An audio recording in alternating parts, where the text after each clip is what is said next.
global happenings today. We communicate, we analyze global news. Hello and welcome back to our channel. The drama that is about to unfold in PDP Rivers State is definitely one that will shake the national and of course political space of Nigeria. Before we go into the news proper, kindly subscribe to our channel. Now, according to the news, the People's Democratic Party (PDP) is currently facing internal turmoil, with the National Working Committee (NWC) reportedly considering sanctions against the acting national chairman Omar Damagum and the national secretary Samuel Anyanwu. Now, this development stems from allegations that both officials engaged in an unauthorized correspondence with the Court of Appeal, Port Harcourt Division, regarding the ongoing political crisis in Rivers State. Now, according to the news, members of the PDP, including those within the National Executive Committee (NEC), are pushing for disciplinary action against Damagum and Anyanwu. The alleged misconduct involves a letter sent by the duo to the Court of Appeal, Port Harcourt, which has been perceived as an anti-party activity. Now, the Rivers State crisis has deeply divided the NWC, splitting members into factions, supporting either Governor Siminalayi Fubara or his predecessor and current minister of the Federal Capital Territory (FCT) Wike. Now, the controversy centers on a letter reportedly sent by Damagum and Anyanwu to the Deputy Registrar of the Court of Appeal, Port Harcourt. Now, the letter dated August 15, 2024, allegedly requesting the court to disregard an earlier letter from the PDP National Legal Advisor, that's Kamadin Ajibade. Ajibade's letter had announced the withdrawal of the party's involvement in a lawsuit concerning 25 members of Rivers State House of Assembly who defected to the All Progressive Congress (APC) in December 2023. Now, the letter in question was titled, "In the matter of appeal number CA/PH/307/2024, that's 2024, People's Democratic Party versus Attorney General of Rivers State and 33 others." Now, it has since gone viral. The defection of the Assembly members had led the Rivers House of Assembly under the leadership of Oko Jumbo to declare their seat vacant. Now, in response, the defectors appealed the decision, while some members of the Rivers PDP allegedly without the consent of the National Secretariat, sought to join the suit. Now, a source within the PDP and National Secretariat said that Ajibade, upon learning of the unauthorized authority and actions, wrote a letter to the court to discontinue it, that the party was not aware of it. This prompted Damagum and Anyanwu to issue a counter letter, leading to further division within the party leadership.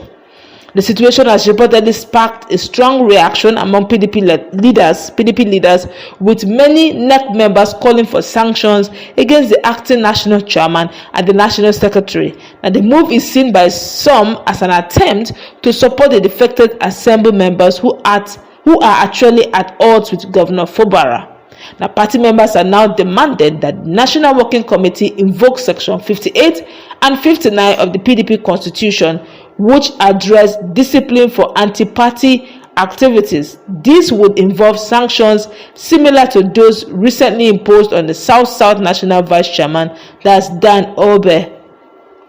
A PDP insider stated party members, including NEC members, have demanded their resignation, or that the NWC, that's National Working Committee, should invoke Section 58 and 59 used against Dan Obe and bar them from participating in the activities of the NWC under the matter until this very matter is investigated. Now, the matter is expected to be a significant topic of discussion at the upcoming NEC meeting in Abuja, where the fate of Damagum and Anyanwu may be decided. They will definitely meet tomorrow to discuss that, so they will know their fate tomorrow. Many members see the whole thing as embarrassing.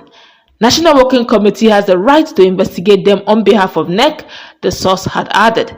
Now, Kola Olagbodiniya, a member of the PDP NEC, confirmed during an interview that party leaders across the country are consulting on the issue.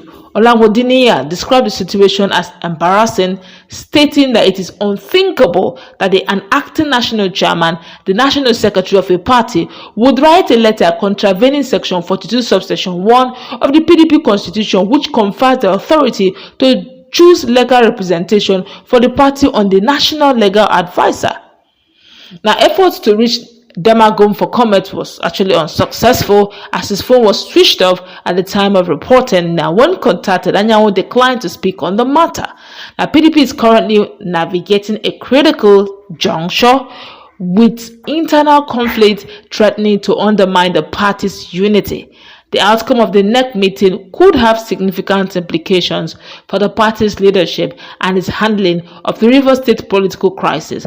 As the situation unfolds, the party's ability to manage its internal divisions will be crucial in determining its future trajectory. Now, this is great news, but the question now is the major guy in question, which is Wike. Although he didn't do anything, of course, in all of this, they did not see his signature, but there's a wind around it that smells like it. If eventually he is being nailed, unfortunately, or rather, if eventually the acting national chairman is being nailed and the secretary is being nailed, it still leaves the very person or the very source that is actually instigating this whole drama. How this will play out depends strongly on how Wike plays his politics come the day they're going to hold meeting, because they may have a divided house. For them not to be successfully sanctioned, I'm referring to both the acting national chairman and the secretary, for them not to be successfully sanctioned, they have to be a divided house where some will be for, others will be against, and in anger they'll just walk out of the meeting, and eventually it will be a stalemate and nothing will be achieved, and the matter will just continue in that manner. So I believe personally that politicking is going on right now behind the under the corner, behind the bridge, and all over the curtain. Behind the curtain, meetings are really going on right now to determine the fate of this duo. And of course, we've seen this thing play out just some years back in APC, where there was a lot of drama that played down. Eventually, I think Adams Shomola then had to lost it at some point. But in this case, I don't know how, because the lifeline and the fact that PDP will be a strong opposition all depends how NWC will be free and fair and credible. Now, if they decide to get sentimental and not go through their constitution, because the constitution was written for days like this, so that no matter who's else being God, no matter who has the raid, the sledgehammer of the constitution, especially when it goes the other way, will be slammed on the person. That's why it was created, so that without fear or favor, if you go contrary to the constitution of PDP, you'll be slammed. But now, if eventually it comes to this person and they decide to use favor, and begin to apply fear in some places, then the constitution is now being breached and it is now rubbish, and the party will have itself to blame. It will become a shadow of itself, and you can literally say with boldness, if they don't clear this up very nicely, you can literally say it is a yes on Wike's party. If they don't do this well, because all eyes are really on PDP and all eyes are particularly on Rivers matter.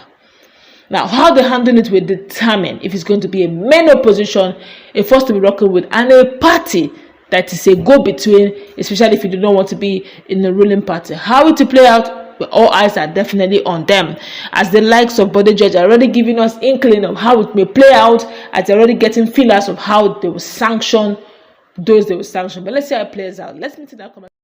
Global happenings today. We communicate, we analyze,